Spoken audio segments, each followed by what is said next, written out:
Hello, আজকে আমরা discuss করবো এইচএসএলসি হাফ ইয়ারলি এক্সামের সিলেবাস নিয়ে এবং কীভাবে স্টাডি করলে তোমাদের কনফিডেন্ট বাড়বে।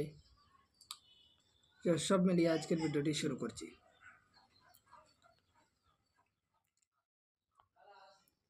তো হাফ ইয়ারলি এক্সামে প্রথমে গদ্যাংশ থেকে আসবে ইউনিট 1-এ সাগর সঙ্গমে নবকুমার, বাংলার নবযুগ বলাই। এই তিনটি থাকবে ইউনিট 1 থেকে হাফ ইয়ারলি এক্সামে। তারপর দেখতে পাচ্ছ ইউনিট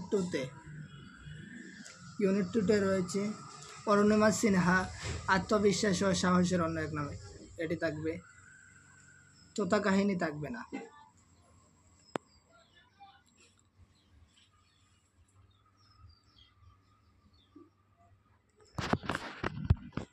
তারপর এখানে দেখতে পাচ্ছ ইউনিট 3-তে কম্পিউটার কথা, ইন্টারনেট কথা, এটি থাকবে না। থাকবে আদরিণী এসো উদ্যোক্তা হই, এটি।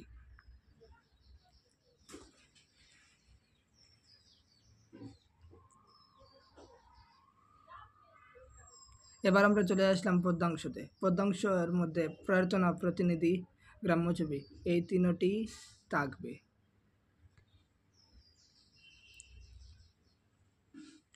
তারপর এখানে দেখতে পাচ্ছ ইউনিট 5-এ বিজয়া দশমী,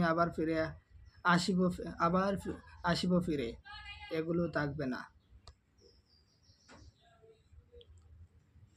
তারপর এখানে দেখতে পাচ্ছ ইউনিট 6-এ ব্যাকরণ, all the grammars portion of class 9 and the following. বাক্য পরিবর্তন, সরল যৌগিক,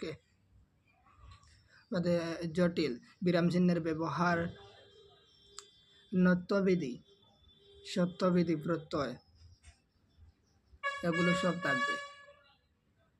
আবার এটি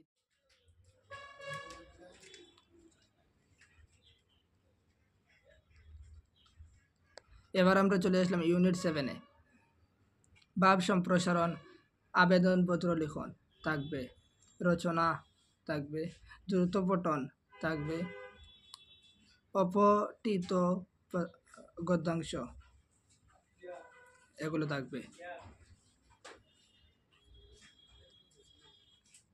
তারপর আমরা এখন চলে আসলাম গ্রুপ বিতে বৈকল্পিক, পিতা ও পুত্র, এটি থাকবে, এটা থাকবে না। থাকবে জীবন সঙ্গীত পদ্যাংশ।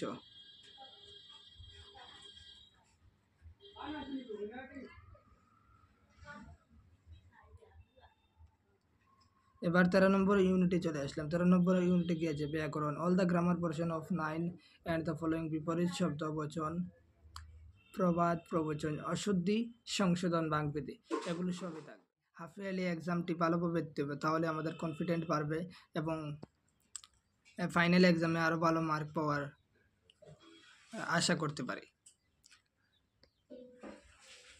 তো বেস্ট অফ লাক।